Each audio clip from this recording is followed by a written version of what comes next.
So, hello everyone, and thank you so much for being able to join us today for our Dear White People Just Ask Open Forum. I want to thank all of the panelists for joining us, Marlon, Sean, Joyce, Jay, and Emily. This would not be possible without each of you participating and without each of you bringing your perspectives, your open minds, and your candid discussion. Thank you so much for being part of this bridge building exercise, and I hope that we're able to just share and move forward together collectively. So we received a lot of different questions, and we'll do our best to do all of them justice in the 1 hour that we have. But I just want to remind everyone that is viewing us today that each representative here does not represent the entire community that they represent. We're all individuals just bringing our perspective and our life experiences, and we came with open minds to share, but understand that there are many, many, many different perspectives out there. So this is just a small subsection of that. Throughout the discussion, please continue to post your questions and comments in the chat. This is an interactive session, and it does not work without audience participation. So we have a lot to cover, so let's just jump right into it. One of the first questions that we did receive, and we often hear this one, we hear all lives matter versus Black Lives Matter. So feel free to just jump in and give it a little bit of perspective on what does Black Lives Matter mean to each of you? And also, do you make a differentiation between Black Lives Matter, the movement, versus Black Lives Matter, the organization?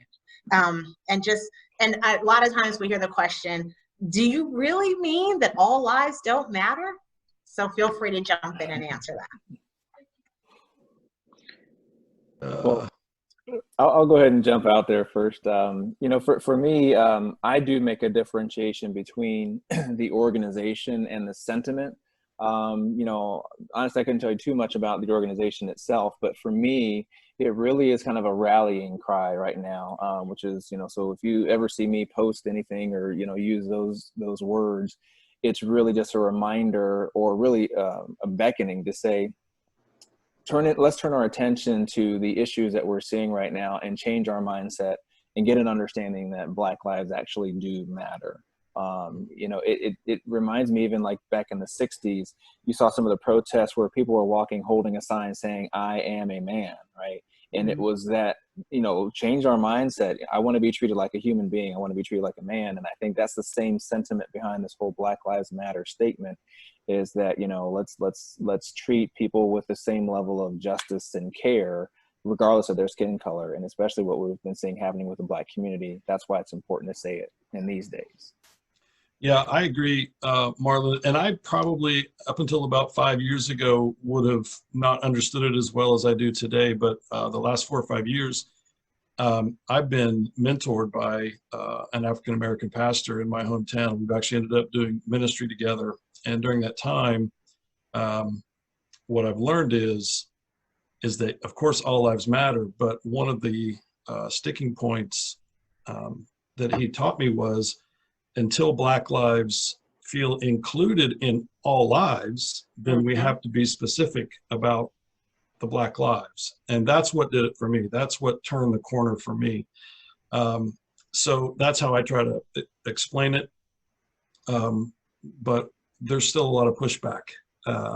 And we're in the Midwest here, Sean and I, and there's still a lot of pushback. And I think it comes from, once you start to admit that that Black lives may not be included in the all lives, then you have another whole set of questions you have to ask yourself. And I just don't think a lot of people want to ask those questions. So, but that's what triggered it for me, was a great way to explain it or to receive it was, I get it now. They don't even feel included in the all lives. So this is part of the problem.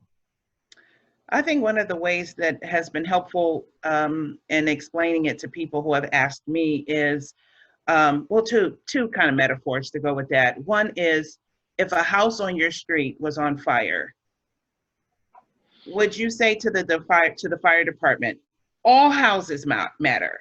Mm-hmm. Or would you direct those resources and that attention to the house on fire, the condition of being Black in America is a house on fire right now. So we've got to pay attention to that. Mhm. It means Black Lives Matter too, also in addition to other lives, not only. And then the other thing I would say is when you see rallies for breast cancer research, brain cancer research, it's not that all the other cancers don't matter, but if you don't highlight the issues of breast cancer, federal dollars don't go to research it. You know, the search for a cure and for treatment, you have to single out breast cancer from all cancer in order to get some specific resources and attention onto that issue. And I think it's the same thing with this. Those are the two ways I kind of try to explain it to people when they ask me about it. So do you make a differentiation between the movement of Black Lives Matter versus the organization? Because a lot of people don't agree with the mission statement of the organization and therefore won't support even the nomenclature of Black Lives Matter. Go ahead. No, it's fine. I was going to say that within speaking with my, especially family and friends, neighbors who I'm, trying to build a bridge with, that I feel like I need to make the distinction that, I am here to support Black lives, that, in the past, it has felt that white people have been mattered this much and Black lives had mattered this much. So we want it to be equal. We want all lives to matter the same, but I have made the distinction because I don't follow all the specifics of the Black Lives Matter.org. I don't know exactly, what's in the news or what, leaders are saying, but I know that Black Lives Matter to me. I am here to support the Black community in any way that I can, and to try and bring some equality and justice to our country. Yeah, and I think the other thing that's worth clarifying, though, is I think, as you asked in your earlier question, it's not a statement of saying that Black lives matter and other lives don't, or that Right. Black lives matter more than anybody else. Right. And so I do think that there's some people that part of it turns them off, and so they kind of turn off anything that comes along with the message. But and I think Jay, you raised a really good point here, is that when you're saying that Black lives matter, so the next question is, well, why would you think they don't? Right. And you have to uncover and unpack all the things that we may have talked about here too, that go along with that, or cause people to feel like they don't. So, and it's an uncomfortable place to be. And again, I think that one of the good things about George Floyd's situation, Breonna Taylor, all the things that have happened here in these last couple of months, it's gotten a lot of us out of our comfort zone, so that now we're able to talk about the difficult things that now enable us to understand really how we got to where we are today and why we have to say Black Lives Matter. My experience with the pushback that I have felt from other persons when you say hashtag BLM or say Black Lives Matter. Sorry, my phone. And when Ferguson took place and Black Lives Matter enters into how we talk about race and how we talk about inequality, the initial pushback of All Lives Matter seemed to be just that. It seemed to be a way of resisting whatever the message was that had possibility for us when it came to Black Lives Matter. Fast forward to where we're at today, and the pushback seems to be more sophisticated, and just like you indicated in the question, you say Black Lives Matter, and somebody says, well, I'd love to adopt that, but have you gone to their webpage? Do you know what the organization stands for?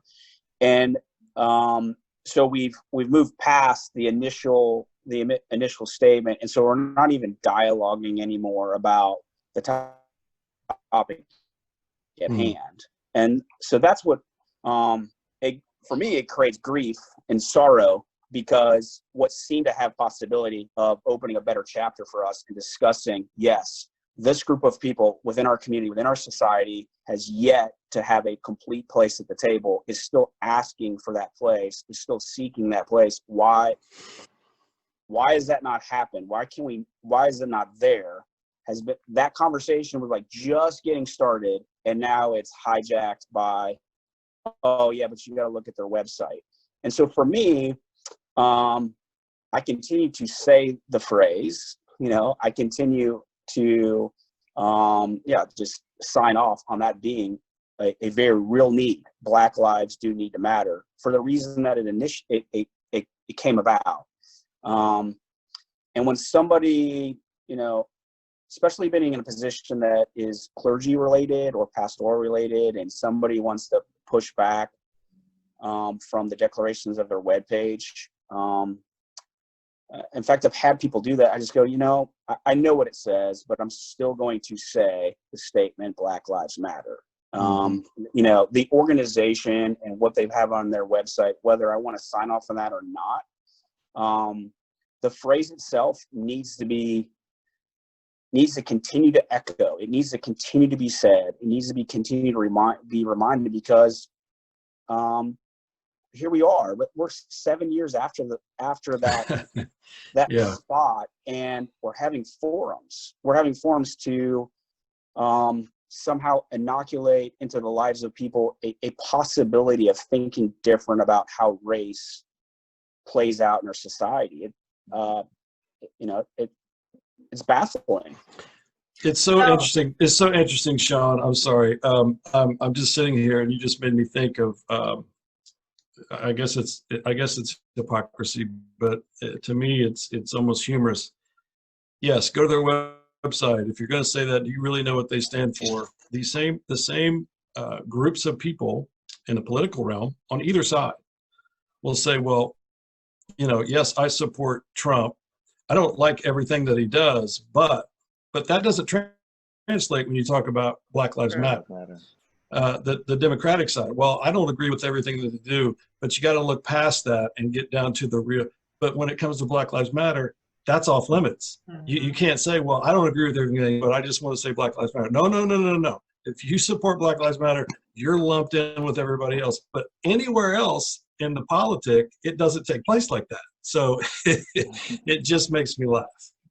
So, which brings me to our next question, which is a lot around white privilege and white fragility and just the whole concept. So a lot of times when you have individuals who come at you and say, well, have you looked at the website? Well, they said this, and they'll pick the one line item or half a sentence that they don't agree with, or they said this, or they give their money here, and they just try and tear it apart, but they don't give any real solution to it or any counter solution to it. And sometimes it feels like white privilege and white fragility is coming into play. Now, I know a lot of people don't even subscribe to that terminology or even think that it really exists. So, Pastor Jay, I guess, what are your ideas on white fragility and white privilege? One, do you even believe that it exists? Is that even something? Yes, I do. And I know it's been misconstrued. And again, I give all credit to what I've learned, specifically since 2016. I was in your neck of the woods at Duke University going through the and what I began to see when I came home was that privilege is nothing more than the things that I don't have to think about. And therefore, I'm a lot more in my circles, in the inner city church where I planted. What's again been hijacked is the terminology of privilege. When you've got hardworking white Americans who think, I don't feel privileged at all, but they have no problem driving through certain parts of town at night. They have no problem walking through certain parts of town at night. And these are the things that they don't see. So I'm doing my level best to try to explain that privilege is really just the things that we do not have to think about. And it's interesting because the bulk of white America doesn't have to know its own history, and they can still get along just fine. And that is where I think the breakdown is. When you begin to understand that advantage or that comfort that you didn't really know existed, that other people don't share in, again, brings you to a decision point. Do I want to know more or not? And so, but for me, I think it exists, and I think more people are going to have to deal with it in the future. And for me, it is about color for sure, but it's also about poverty, and it's about those who've been marginalized, no matter what color they are, having to wake up and think about things that most white Americans don't have to think of. And the other interesting thing is that I think that, to your point, what's different, I think, about this season that we're in versus when we were talking about Ferguson several years ago, is that we're all kind of shaking off that comfort. And again, the book White Fragility is like flying off bookshelves right now, which I think is also just telling that people are more open to learning and understanding. Black people and white people alike are both reading the book now, right? So we're trying to get more understanding. And so we're shaking off that comfort. And I think people are more coming face to face with what their true privilege may be, or what that fragility looks like for them. And I think that's going to be a big turning point for us to say, are we really going to make a change this time around and not get stuck in the same loop that we were in before? So got a little bit of optimism there. So hoping that it sticks. Yeah. As an educator, I always find myself getting into these conversations with students. I teach college freshmen. It always comes around to what's going on in the world in addition to what we're reading or whatever. And we talk about privilege a lot. So I try to disarm those who might be a little sensitive about it and say, well, my family grew up poor. We don't have any privilege. I live in a dying steel town, whatever. But I approach it as we all have some form of privilege. And it's the gift of oblivion. As you said, it's the ability to not think about certain things. So the way I frame it is, if you are an able-bodied person, you go about your day to the grocery store, to the movies, to restaurants, and you never think about, are they gonna have ramps for me? Is the bathroom gonna be equipped for me?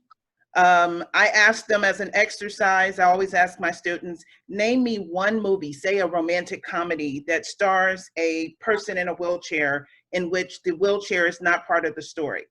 And they will name a couple, I'll say, no, that's an actor, that's an able-bodied actor playing the part of a person. Name me a wheelchair-using person who is the star of the movie, the hero in the story, and they can't do it. So in terms of representation, as a white person, you never have to think about if you're going to get to see yourself as the hero, as the love interest, as the star. You don't have to worry about certain accommodations, because everything has been built around your comfort and your feelings. It's the same with every other privilege. Yep. And the other thing, and part of when we're talking about white privilege or white fragility, I know a lot of times we get questions about microaggressions. And so, there's white privilege, there's black privilege, there's white fragility, there's probably some black fragility also, but it's because of daily microaggressions. But a lot of white people don't actually understand what microaggressions are, and they've asked for some real life today examples. Like, what is something that any of you have experienced or seen and called out that is a microaggression that people can relate to? Well, especially that I heard a lot, growing up. I went from an inner city school to a school kind of like out on I won't call it the suburbs. Our city wasn't really big enough to have suburbs necessarily, but I went from from an all-black elementary school to kind of this gifted students program or whatever, with mostly white students. And then you'd come back to your neighborhood, and now you're in this weird in-between place, right? Because then you meet certain people who are not black, and they say, well, wow, you're pretty articulate. Yes. I'm not allowed to be. I wasn't supposed to be, So you know, so it's little things like that, that again, did they mean anything by it? Not necessarily, but I think what it did is it challenged their bias of what I was supposed to be, and then the words come out as a result of it, right? Or, you know, if somebody just, one of the things that I see too is like I'll be in conversation with somebody and they'll be talking about a white male, and they'll just say, well, there was a guy, there was a person, whatever, but to try to guard themselves, if they start talking about an African-American man, they'll say, well, this African-American gentleman. And again, it's well-meaning, but why the difference, right? So it's those little things like that that kind of come out, that just kind of triggers something when you hear it, that just says that rings odd. I think microaggressions, when you mentioned, Marlon, that it's well-meaning, is I feel like sometimes white people are struggling because they're nervous, maybe because they don't have a lot of maybe interactions, or they don't have a lot of Black or African American friends. Black versus African American. But you know, and so they're trying to say the right thing, or maybe they're trying to be extra friendly, or they're trying because they have good intentions, and then, you know, sometimes they're saying the wrong thing, or and then I feel like if someone, you know, points out something, or kind of says, you know, that actually, like, you know, either that was a microaggression, or that's not the right, you know, or that's offensive, that then people are like, oh, sorry. And then they get scared. And then it's like, oh, well, I'm not going to try because I tried, and, you know, they got mad at me, or I offended them. And I was just trying to be kind, you know? And so it's like, I hope that moving forward that people can, you know, be gentle. You know, I mean, sounds like you're very gentle, but, you know, that people can be gentle on both sides, you know, and that people who, you know, think they're trying, and they're trying to do the right thing, they're trying to say the right thing, that sometimes you're still not going to, you know, and that's, again, part of like white privilege, you know, and to just, you know, again, know that when somebody corrects you, they're not trying to put you down or to make you feel bad, but they're trying to educate you. They're trying, you know, so that the next time you won't offend somebody, you know. And one of the comments from one of our meeting participants, oftentimes I guess someone says to her, both of your parents went to college? Wow. And apparently we're not supposed to have two parents who went to college. Right. But it's little things like that. But also a lot of questions are, a lot of white people don't understand how Black people feel treated less than. Because, you know, it's a privilege to walk around and just treat everybody the same. And if you're not realizing that you have those microaggressions, speak a little bit about how that could potentially impact as Black or African American, because yes, we use both terms, in the society, and what are those real life examples of being treated less than? Joyce and Marley. I think sometimes, and this goes back to the privilege thing a little bit too, when you're white, you get to be an individual.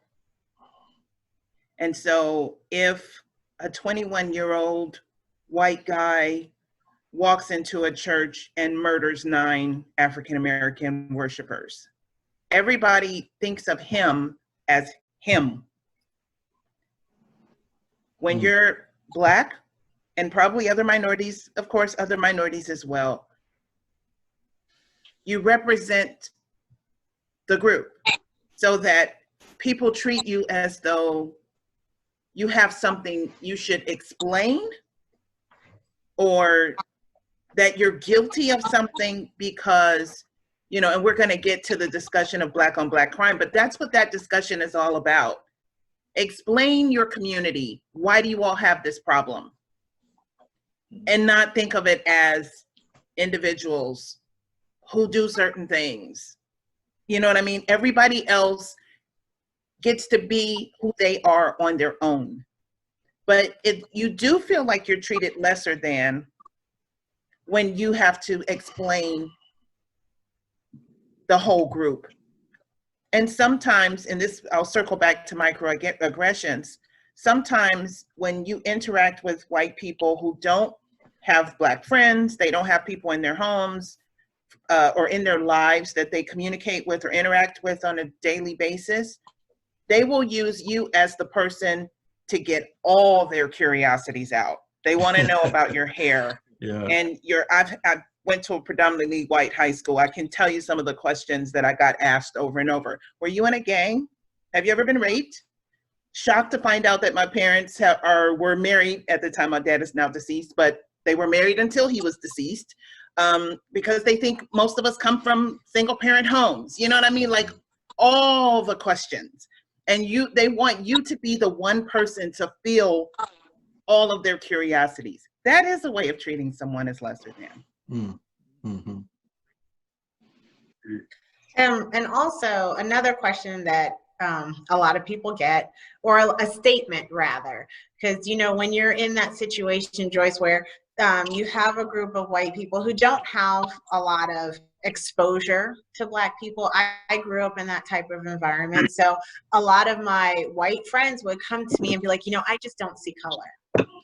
And that is a very common statement that can oftentimes leave you feeling a certain way, like what Marlon was saying. I don't know, Emily, Jay, or Sean, if you can give any feedback on why that's said, the intention behind why it's said, and then Joyce and Marlon, you can give the reality of what that means to us when we hear that. Sean, you want to go? To be honest with you, I'm still just really I'm just taking in what Joyce said. I know, And, me too. That's why I wanted you to go. Wow. I started taking notes, man. I mean, I was like, whoa. Yeah. I personally care about people. So when I ask questions or I'm curious, I try to personalize it. You know what I mean? So I'm trying to, when she was talking, I was thinking, okay, have I done that? And where was I at as a person, and what was going on that propelled me into a situation where that's where my curiosities took me. But I think that's part of it, though. I think there has to be I'm a fan of grace. I'm a fan of the grace that's been given me, and I'm a fan of giving grace. And so I feel like there needs to be appropriate grace when it comes to learning who we are in our life experience. And if the questions are messy, at least the questions are being asked. At least there is something that is being sought after. But I also say that from a place where the inquiries don't come my way. And so I have to be conscious of that as well. So I don't think I'm answering Mel's question, because again, I was like lingering on what Joyce said, was communicating and sharing. Because I think it is, how do you have the conversation? Where do you have the conversation? Where do you engage in the conversation of, to learn about who somebody is outside of work? I mean, even in the work environment, you can get so siloed into the task at hand that we don't learn who each other really are. Right. And so, where do folks engage? So I like it. I mean, it's fun, I guess, that a book like White Fragility jumps off the shelves. But it's sort of, there's going to be a book club maybe of White Fragility, and that book club is probably going to be pretty homogenous on the white side of things. There's not going to be an engagement the community isn't going to be very eclectic. You know, there's Right. not going to be a lot of variety. So it's unfortunate that book is the one telling people how to approach the situation at hand. Yeah. Because I know that I'm not at my best when I'm approaching a situation in fear and anxiety, you know? And so that's the thing that, like, there's like these unintended consequences of how things are being solved or being addressed, rather than just how do you convince people to just see other people as people and stop rank and filing folks? How do you do that? That's what you know, Sean, that's what you know because we know each other, but you know that's what I've tried to do from the lens of the body of Christ, meaning, look, this is our responsibility. Our responsibility is to model how to do this and for the world to see, and we don't know how to do it, which is being revealed right now. So it's kind of this reckoning. But to the question of not seeing color, I think that was a phrase a few years ago that was pretty common. I don't hear it as much anymore, which could be a good thing, but I think it was kind of like the all lives matter thing. It was, oh, I don't see color. It was kind of an out for people to say that, I don't see color, but really what happens is you don't really even see a person. You don't see their plight. You don't see their situation. You don't see, so it gets you off the hook for a little while, but it also prevents you from really having to see, what goes along with that color. And I never really used to say that. Actually, I used to say it as a joke, just to kind of, to be sarcastic, because as Sean knows, I can be a little sarcastic, but now I think it's front and center, because I think this is an opportunity for people to say, no, we want you to see who we are. I want you to see every facet of who I am as a person. And that's what I've been focusing on in the church, is this opportunity we have to embrace. That should be the place where we get to do this, as Sean was saying. That's the place that should be the place that we do this. But it's the last place that it's happening, truly. I see some other forums pop up. I've seen some other churches try to jump on board. You wouldn't believe how many people and how many pastors have been coming and asking me silently, and and Lewis Jackson, who is the black pastor that I work with, he calls them the Nicodemuses of the night, that come knocking and want to know what to do. And he says, it's not about doing. You need to go back and ask yourself what you truly believe, and settle that matter first, and then go forward. And to be honest, the white church in America is just not, it really doesn't understand how deep they've gone into the status quo of cultural, consumeristic, comfortable, it's just another layer. So, but I'm hoping that becomes the place where we do have the conversation. So speaking of status quo, and I know Joyce and Marlon, I want to give you a chance to respond to that. I don't see color, but also the hypocritical standards in which certain standards are placed on Black people versus white people. As an example, protest. When white people are having a protest, it's often referred to in the media as a peaceful protest, and them using their First Amendment rights. When Black people have a protest or a march or participate, then it's those rioters, those looters, those thugs. Right. And it's hard sometimes, because one of the comments was to sit down and talk to one another. But as Joyce alluded, when you only have one Black friend and you pile all of your questions on that one Black friend, that can be overwhelming. And then if you follow that up with, well, I don't see color because it's easy, and that's right. Use that as your get out of jail free card.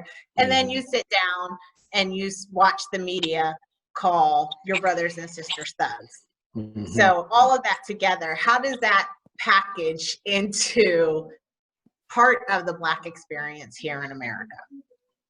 Well, the one thing I would say is that, so again, on the I don't see color statement, and I get it, because what that person is saying is that my family, my house, you know, we don't treat people differently based on their skin color, and that's great. But saying that I don't see color then also says that, was it in Michigan where the guys kind of took over the state house and were armed with guns, and I mean, they're yelling in security people's faces, and so then you see that, but then you transpose that with, you know, otherwise peaceful protesters being met with armed guards and riot gear.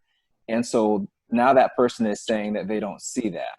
And if you don't see that and see that juxtaposition, Right. you don't get involved. You don't do anything. You don't speak out against it. And we're in such a critical time right now where we need all voices. We need all hands on deck. And when someone says that they don't see color, then they're saying that they don't see those opportunities, they don't see those differences, then we're not going to win, you know, because Right. you know, you're blind really to what may be happening. And again, maybe well-intentioned because you try to do what's right in your house and in your sphere, but it's much bigger than that. And really, I told one person that said that to me. I said, well, ask some of the rest of your Black friends or friends of color about their experiences, because as soon as you do that, you see color. Yeah, but it's not a bad thing. It doesn't mean that you judge people. You just understand. Right. I think when people say I don't see color, I think most of the time they are well-meaning, and I think this is a great space, and I love that you called it a brave space, because I do think it's important in the body of Christ that we're having these conversations, that grace is always in the center of our conversations, but it does give you an out to ignore so many different things. I'll give you one example. Just recently in the Georgia primaries, it became very evident that over the last few years, as they've closed hundreds of precincts, almost entirely in the Black community, that whereas if you live in one neighborhood, you could pop out on your lunch break, go vote, you're done, go back to work. But if you lived in the neighborhood that's affected by the closings, you're in line for 6, 8 hours to vote. So if you say, I judge everybody the same, I don't see color, then you also don't see what's happening because of color. Right. And the other thing is, if you say, I don't see color, and we're all the same, which at the heart of us, we are all the same, but there are some beautiful, you can't just look at the Black experience in America as this calamitous, oppressive things. Out of this culture comes everything America loves. Music, art, poetry, literature, worship, everything. So see it all. Don't just see our struggle, see our joy, see our contribution, see our food, everything. You know, that's part of our experience. And it's, it's a huge part of who we are. Some of the darkest times in this nation's history, Black people have produced some of the best art that we celebrate.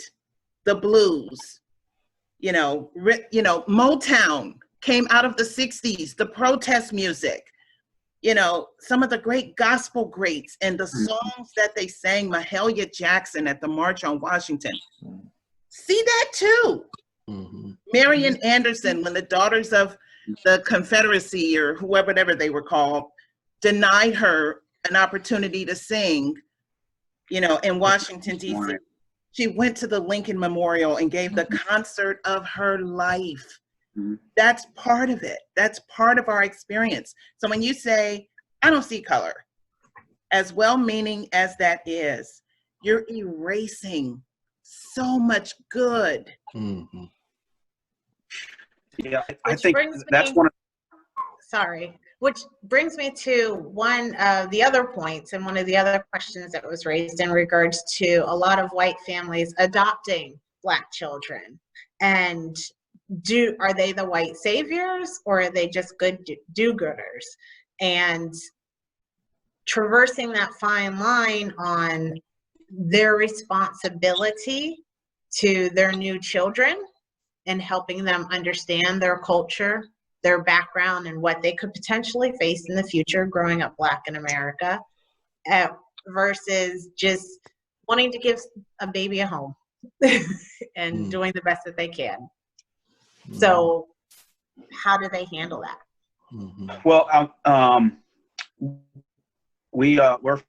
I've been a foster parent since 2014, and my wife and I, we recall early on in the approval process of that, being asked, are there any race of kids, children that you would not receive in your home? Do you have, and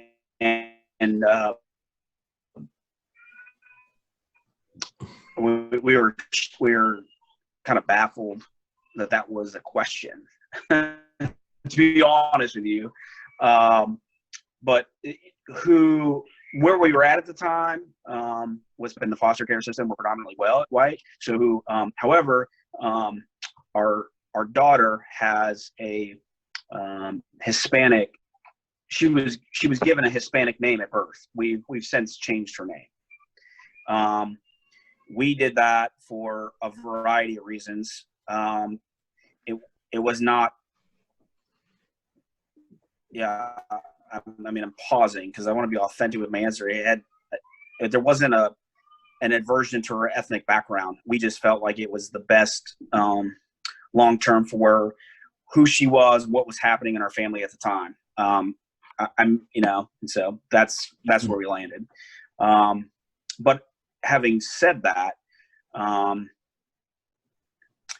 curious about where she's at. So she's younger now, but I've thought frequently about at what point do I go back and communicate to her some of her what is a part of her background, but at the same token, I have an Irish last name. I was told that I was Irish. My mom was Italian since I was born. Ancestry.com blows that out of the water, so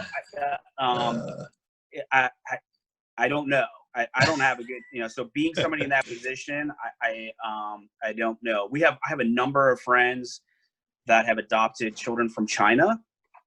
I've been to an orphanage in China that was a lot of Western families adopted children from that orphanage. I don't know. I didn't even, as you asked the question, I'm considering maybe those factors in there, but in the middle of all that, it never crossed my mind, other than the fact that for whatever reason, it could be part of the calculus, right? But I just encountered parents that felt called one way or another. This is that would become parents and sought to love a child. And so, they try to interject some cultural understanding from the Chinese perspective, but at the end of the day, the child is in a white home in the middle of Indiana, and other than a Chinese food restaurant, there's not a lot of cultural references, and so it's going to go a certain way. And I don't know, is that scandalous? I don't know that that's I don't know. So those are my thoughts on on the question. I wanted to push back that the two extremes, because knowing somebody who kind of looked into the option of adoption, that them being white savior versus do-gooder, is I think that there are a lot of family or married couples or couples in general who really want to have children, and that they can't, or that they would like to adopt, various reasons.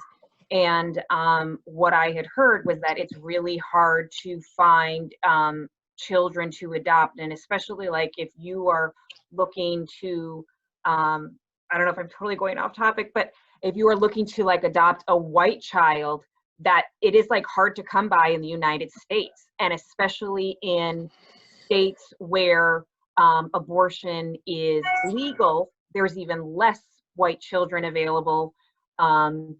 Again, sorry, I don't want to go into that, but and then, you know, so somebody who really just really wants to be a parent, they have love to give, they want to be a mother or a father and share what they have. I don't think they're even trying to do good. They're not saying, oh, I'm going to save this, you know, Black child from poverty or a terrible situation that they would have grown up in, but that I have so much love to give, and thank God for sending me this child who happens to be Black.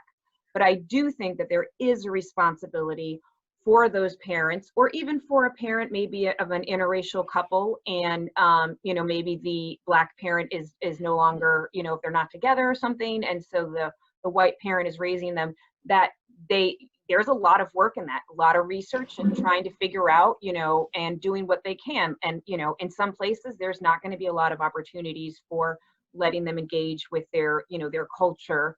But, you know, there's the internet, you know, and so there's always, you know, looking up, you know, YouTube videos on how to do hair, or, you know, how to reach out. I'm sure, you know, there are a lot of parents, you know, that are adopting Black children, that there's got to be a network out there, you know, and so how that you can connect those children, you know, again, to get in touch with their culture in different ways, even if you don't have the physical, you know, local access. And two things I'd say about that too is that, and I like your last point there, Emily, about just doing the work of like finding those connections, because I think that transposes even over to our own circles and like how we raise children. Because if you don't have people that are whatever, that don't look like you in your circle, find festivals to go to, you know, watch movies, you know, watch TV shows that show other cultures, because I think it normalizes that style of living, you know, for you. So I think, yeah, definitely, you know, those that adopt children like that, you know, have that opportunity to do so. But the other thing I think is interesting when you talk about that is that, because I have a few white friends that have adopted Black children, and I know that they definitely did not go into it thinking that they were, you know, it was going to be like patting me on the back, you know, I'm a great saver, because what they weren't expecting was some of the looks and stares they would get. It's not an easy road at all. So if you know people in that situation, help them, you know, undergird them. It's not an easy road at all. Yeah. And one of the questions that came from the audience is, what can the schools do to help bridge the gap? Not just in regards to white families adopting Black children, but just in general, even just like discussions like we're having today. What can be done? Can the schools do anything to help bridge this gap? Question, sorry, when you say bridge the gap, do you mean the inequality in education, or you mean bridge the gap of the racial kind of divide? And all gaps. Okay. Ooh, how much But similar to the discussion that we're having now, we're bridging the gap. We're coming together to have a discussion, to share a perspective. How can we translate something like this to our younger audience? I think one of the things we can do is celebrate more diversity in school, instead of just waiting for Black History Month or Latino History Month. Celebrate contributions.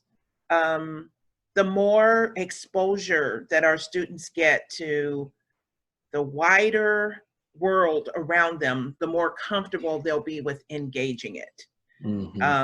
Bring in performers and speakers for cultural events.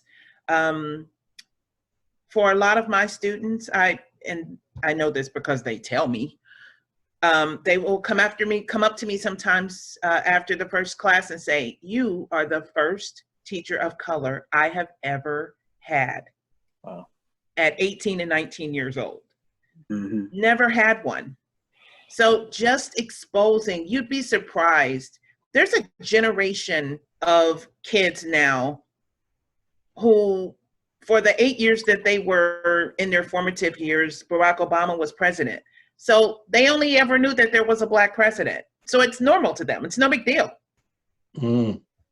Think Yeah. about that expanded into other areas of their lives. The preacher who preaches on Sunday, or maybe even visits their church. We got to do it in our churches.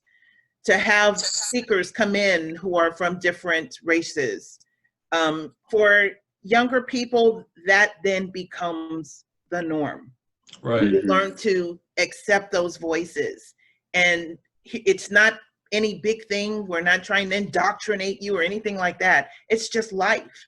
And I think we have to do that in all of our spaces, at work, at church, at school, everywhere. Yeah, I think one of the things that I'm not sure what the schools can do. I'm not sure what the educational system can do to bridge gaps, other than those suggestions right there, which I think are great. There needs to be more of that across the board. But I mean, what will it take to truly spend time telling the right history? I don't understand. I mean, I wasn't the best student. I actually wasn't a very good student in high school, because that's before they had ever diagnosed ADD, because I'm old and I was all over the place. But I can tell you for sure, they didn't teach what I know now. That was not taught. Yeah. So that's where my question goes to. And with Joyce's comment about spending time and hearing other voices, that this is what changed my trajectory back in 2016, which, you know, I was challenged by a Black female professor at Duke who was teaching the class on the theology of reconciliation. And Sean knows who I'm talking about, because he went the year after I went to the intensive down there for a week in the summer. And she asked me if I had a mentor of color. And she's the one that introduced me to authors like Howard Thurman and other Black theologians that I began to read, and my heart began to break. Like, I didn't know some of this stuff. And so God broke my heart again for the gospel. Now, what I had to do then, though, here's the part that most people don't do. They don't go home then and find a mentor of color. That's when you're my age. I was 49 at the time. Well, I'm pretty well set in my ways. But see, I did do that, because that's just what I did. So I went and spent 3 hours every Friday listening, and not trying to compare stories, and not trying to write a list of things to do, but listening. And it changed my whole life. And so now I'm in a position where I can be a voice, and I can recognize another person's voice that needs to be heard, and put them in the proper place. Now, will everybody do that? I don't know, but you're exactly right. That's what has to happen. Because I firmly believe, this is a little off topic, but I firmly believe that the church is shifting, and new voices will be the norm going forward. And there are going to be people of color, people who are coming out of prison, and people who have struggled in recovery all their life. Those will be the new voices of the church in the next 20 years, Lord willing. Because, to put it bluntly, us white guys had our chance, and we're not doing real good. So that's what I think's happening. Can I throw out I know we're reaching the end. Sure, go ahead. It brings it back to colorblind too. What I had read was that after Martin Luther King's speech, and that white Americans had witnessed the violence of the protests, and that the violence that they endured with the dogs and the water and the beatings, that people were finally for the first time able to see it, and were horrified and wanted to distance themselves from racism. So, in Martin Luther King Jr.'s speech, when he says that he hopes that, one day that we will be judged not by the color of my skin, but by the content of my character, that I think that's where kind of colorblind kind of came out of. And whites, because we don't have to, again, white privilege, have not grown up talking about race, because we were taught, oh, you don't talk about race. Like, everybody is great. Everybody's, we don't treat anybody differently. Right. And so we as whites do not have the language, and we're very uncomfortable talking about it. So whether we have the opportunity, because you get to interact with people of color, people who are white often don't know how to talk about it, because it's That's just right. not.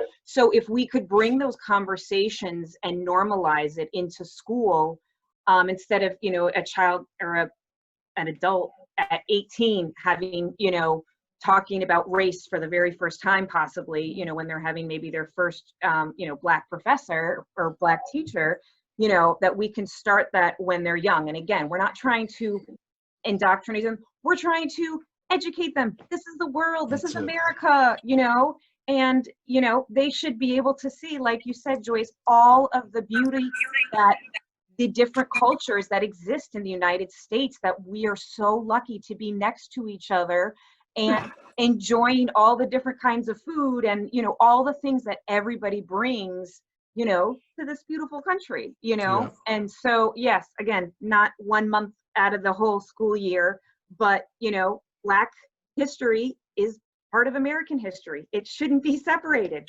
right? That's right. That's right. Yeah. That's right. Well, I think the point being too is that, I mean, even Dr. King in the "I Have a Dream" speech, we only have a portion of it that we know. That's right. There was a whole lot more that he said from the same place that that song was sung when he was a child and saw her sing that song. So that's true. So we've done that. We've allowed that to happen, and we